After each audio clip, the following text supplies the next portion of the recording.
मारूफ children centre में खुश आमदीद। मैं डॉक्टर सलमान यूनुस हूँ और मेरे साथ मौजूद हैं डॉक्टर खदीजा अकरम।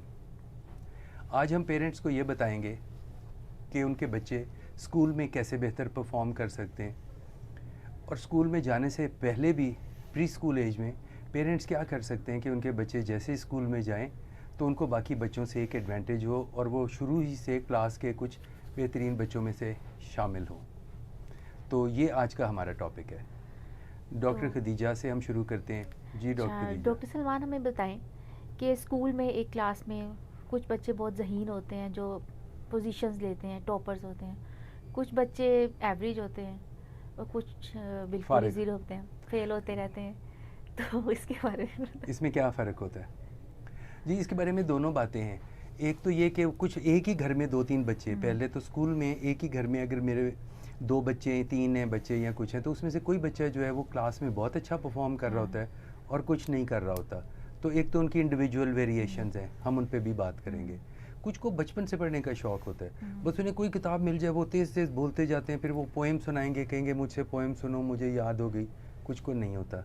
हम इन दोनों बच्चों के बारे में जिक्र करेंगे, लेकिन मैं आपको ये बता सकता हूँ दोनों ही आप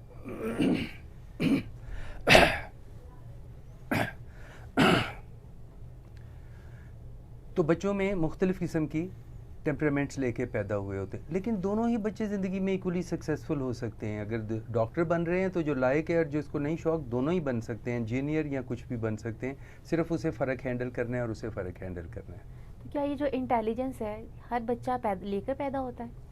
जी, ये किसी भी चीज़ को इंटेलिजेंस तो नज़र नहीं आती, लेकिन इसको समझने के लिए फ़िज़िकल बॉडी एक बेहतर मिसाल है।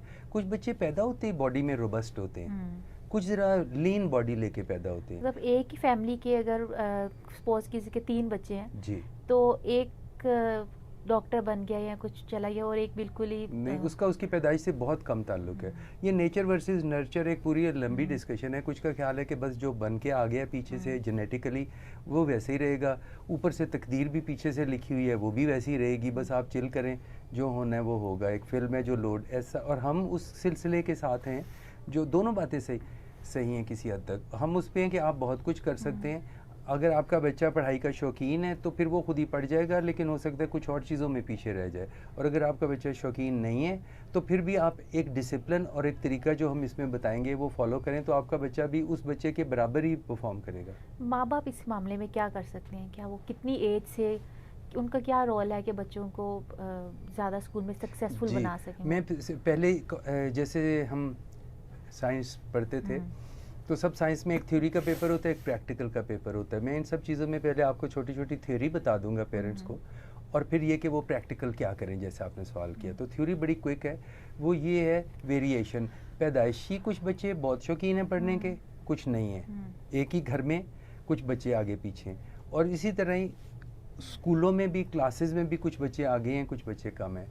आपने पहले तो ये करना है कि एक ऐसा स्ट्रक्चर बनाना है जिसमें अच्छा हो बुरा हो। जैसे बच्चों की एक यूनिफॉर्म होती है, उसमें कुछ बच्चे बड़े प्यारे हैं, कुछ लंबे हैं, कुछ छोटे हैं, कुछ ऐसे हैं, कुछ मोड़, लेकिन यूनिफॉर्म पहन के तकरीबन वो सब एक ही जैसे दूर से नज़र आते हैं और अपना बच्चा खुद तो आप पहचानते हैं, बाकी सब।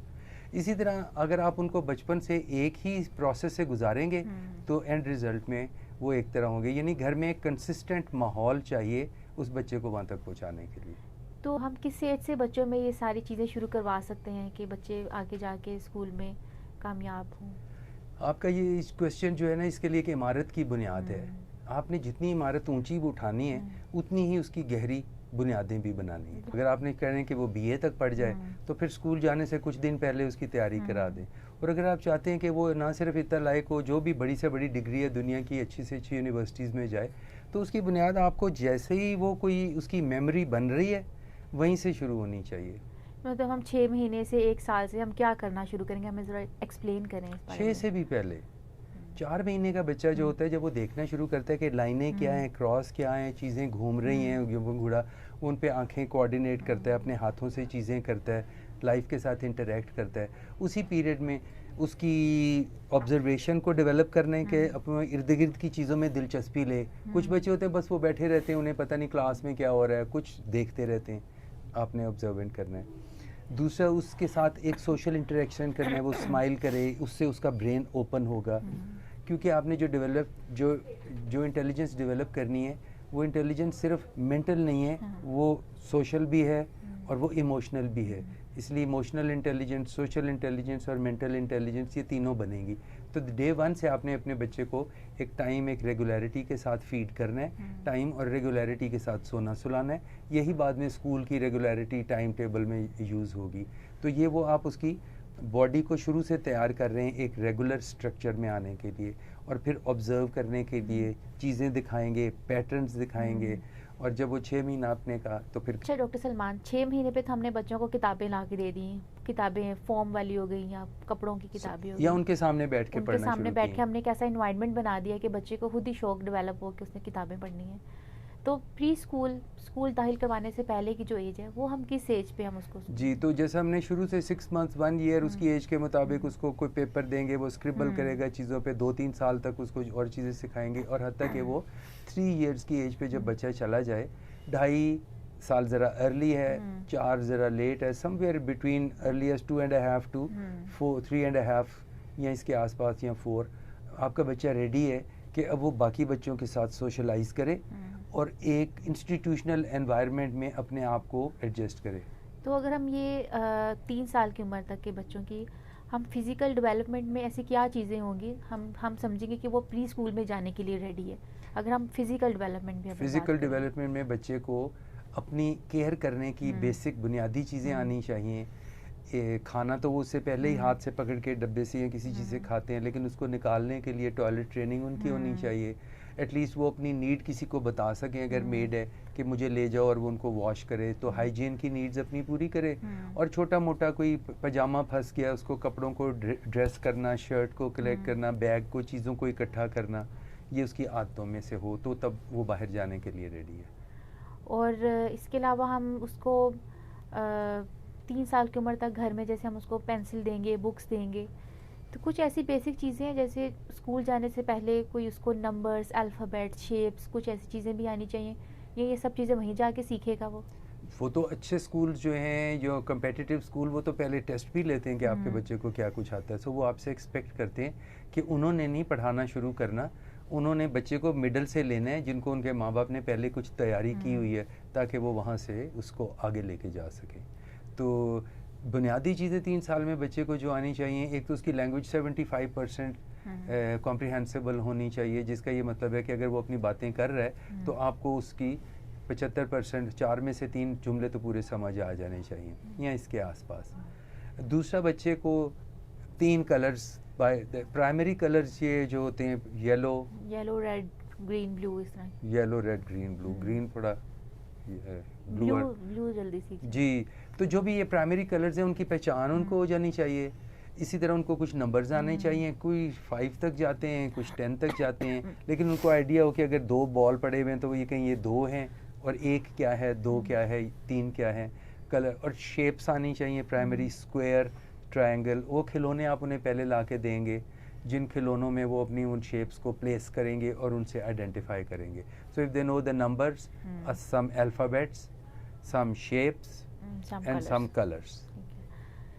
अब उसके बाद बात आती है, हमने बच्चे को स्कूल में भिजवाना है या हमने होम स्कूलिंग करनी है? जी, आपने अच्छा क्वेश्चन किया। आजकल मैं होम स्कूलिंग के बारे में भी, ये बिल्कुल ही अलग टॉपिक है। आप क्या पहला तो क्वेश्चन ये है कि घर भेजना भी है या नहीं, और अगर फिर भेजना है तो किस एज पे भेजना चाहिए। इन दोनों में डिफरेंसेस हैं।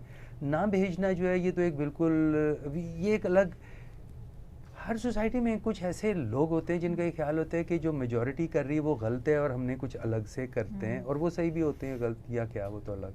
तो इसमें एंटी वैक्सर्स भी होते हैं जो वैक्सीन नहीं लगवाते, कहते हैं हम इसके बगैर ही पालेंगे क्योंकि सोसाइटी सब ख़राब हो चुकी है, इसमें भेजना ही नहीं है। और किसी तरह स्कूल भी ख़राब है, इंस्टीट्यूशन भी ख़राब है, हम खुद ही घर में पाल लें। उसमें ये असम्पशन होती है कि बाहर तो सब ख़राब है, हम बिल्कुल ठीक है। सो अगर वो पेरेंट्स में भी कोई फॉल्ट है, इमोशनली वो मैच्योर नहीं है, सब कुछ नहीं है, तो फिर वो उनकी मैच्योरिटी भी ट्रांसफ़र होगी। बाहर जाके तो पता चल जाता है कि आप क्या कर रहे हैं। सो मेरा तो यही मशवरा है कि अगर बाकी सारी ज़िंदगी घर में ही गुजारनी है फिर तो होम स्कूलिंग ठीक है। बाहर निकलना है तो फिर अभी से उसको पता, इंटरेक्शन के मौके होने चाहिए। अब अगर हमने स्कूल भिजवाना है तो न्यू पेरेंट्स जैसे उनके बच्चे 2.5-3 साल तक पहुंचते हैं, तो एक माइंड में कंसेप्ट होता है, एक बात चल रही होती है हम बच्चे को कौन से स्कूल में भेजें। हर कोई चाहता है कि हम अच्छे से अच्छे स्कूल में भेजें। तो क्या ये क्या क्राइटेरिया है कि अच्छा स्कूल कौन सा है? स्कूल में भेजने के लिए पहले तो पेरेंट्स को अपने बचपन के जो पीरियड्स हैं उनको इसके ऊपर नेसेसरीली अप्लाई नहीं करना चाहिए। आपके पास बच्चे आते हैं, अब हमारी भी प्रैक्टिस में वो बीमार होते हैं, वो पूछते हैं कल इसे स्कूल भेजूँ। हम अक्सर बच्चों से पूछते हैं स्कूल जाना है या नहीं, तो ज़्यादातर क्या कहते हैं? अक्सर तो हैप्पीली जाना चाहते हैं। वो जाना चाहते हैं, बल्कि उन्हें रोको तो वो रोना शुरू हो जाते हैं। हमने अपने बचपन में कभी ऐसा नहीं हुआ था कि डॉक्टर कहे कि इसको छुट्टी दो और हम रोना शुरू हो जाए, हमने ज़रूर जाना है। तो हम तो खुश होते थे। आप भी खुश होती थी, आप तो बात की जनरेशन हो या कुछ है तो। लेकिन तो इसलिए आपका अगर बच्चा खुद स्कूल जाना चाह रहा है तो उसके एक्सपीरियंसेस आप वाले उस पर लागू नहीं होते। इसका मतलब अब स्कूल बदल चुका है, it's a much more happier place. Expensive भी बहुत ज़्यादा हो गए हैं, डिमांड भी बहुत बढ़ गई हैं, एनवायरनमेंट चेंज हो गई है। तो स्कूल जाने की एज लेट नहीं करने की ज़रूरत, जल्दी जाने की ज़रूरत है। दूसरा आपका क्वेश्चन है कि कैसे स्कूल का इंतखाब करें। स्कूल का इंतखाब और प्री स्कूल का इंतखाब दो बिल्कुल फ़र्क किस्म की चीज़ें। प्री स्कूल वो है जहाँ से उसने स्टार्ट लेना है, ये आपकी कार का पहला गियर है जिससे गाड़ी गैराज से निकलती है, इस गियर में वो आगे नहीं चलती। दूसरा स्कूल वो है जहाँ से उसने बाकी की सब ज़िंदगी करनी है, अपनी नॉलेज सीखनी है, अपने दोस्त बिल्ड करने हैं और वो दोस्त बाकी सारी ज़िंदगी लेके चलने हैं। वो स्कूल है जहाँ दूसरी पहली जमात के बाद से आगे जाना है। लेकिन क्लास 5 से पहले, 5-6 साल की उम्र से पहले आपने जिस स्कूल में जाना है वो बच्चे यूजुअली सारी ज़िंदगी के दोस्त नहीं बनते। नर्सरी वाले हमें नहीं मुझे याद भी नहीं कौन थे। तो जो प्री स्कूल है उसकी चॉइस आपको इन 3 चीज़ों पे करनी चाहिए कि वो घर के कितना करीब है, ताकि अगर वहाँ से कॉल आए कि बच्चा जो है वो हैप्पी नहीं है, इसको ले जाएं, तो आप फ़ौरन ला सकें। बारिश हर मौसम में वॉक कर लें तो ज़्यादा अच्छा है, अपनी गली के करीब हो। दूसरा ये कि वहाँ पे एक हैप्पी एनवायरनमेंट हो, क्लीन एनवायरनमेंट हो, टीचर्स हैप्पी हों, बच्चे हैप्पी नज़र आए, हाइजीन उसकी अच्छी हो। और ऑफ कोर्स वहाँ पे एजुकेशन वगैरह का माहौल है, लेकिन आपने इतना एजुकेशन पे उस वक्त ध्यान नहीं देना जितना उसको सोशलाइज घर से ये एक ट्रांजिशन है। हर स्टेप मदर के पेट से बाहर आना, उसकी ब्रेस्ट से निकल के और अपने बॉटल पे जाना, बिस्तर से निकल के पंगूड़े में जाना और घर से निकल के स्कूल में जाना, ये एक ट्रांजिशन है। फिर बाद में बाहर के मुल्क भी पढ़ने जाते हैं या कुछ है, आपने उसको ग्रेजुअली ट्रांजिशन करना है। और स्कूल एक ट्रांजिशन की जगह है। Find a safe environment, a friendly and a happy environment अपने बच्चे के लिए। तो इसमें कोई बच्चों की चॉइस भी होती है उन्होंने किस स्कूल में जाना है? जी, मुझे ये पहले बोलना चाहिए था कि अगर आपके घर के पास एक से ज़्यादा स्कूल हैं या चॉइसेस हैं तो उस कोई भी चॉइस आप अपने बच्चे के बारे में करें तो ये उस बच्चे को कम से कम ये ज़रूर फीलिंग होनी चाहिए कि ये चॉइस मैं खुद कर रहा हूँ। अगर आपने उसको चॉइस करके इम्पोज की है तो वो चलेगी नहीं। सो अगर 2 स्कूल हैं तो उसे पूछें बच्चे ये पसंद है या ये पसंद है, अगर आपके लिए वो इक्वल है या 19-20, जो उसको पसंद है वहाँ भेज दें, ना अच्छा हुआ तो दूसरे में चला जाएगा। अच्छा, एक बहुत कॉमन बिहेवियर है, कुछ बच्चे स्कूल जाते हैं तो रोते हैं मदर के लिए, तो कुछ माएँ तो बाहर बैठी रहती हैं, और अगर घर चली जाए तो एक परेशानी होती है, पता नहीं बच्चा मेरा क्या कर रहा होगा। तो कुछ बच्चे बहुत खुशी खुशी जाते हैं जी, तो इन दोनों में क्या फ़र्क है? कुछ बच्चे खुशी से जाते हैं, कुछ रोते हैं, इसमें क्या फ़र्क है? ये अटैचमेंट के इश्यूज़ हैं जो हमारी डिस्कशन में बार बार आएगा।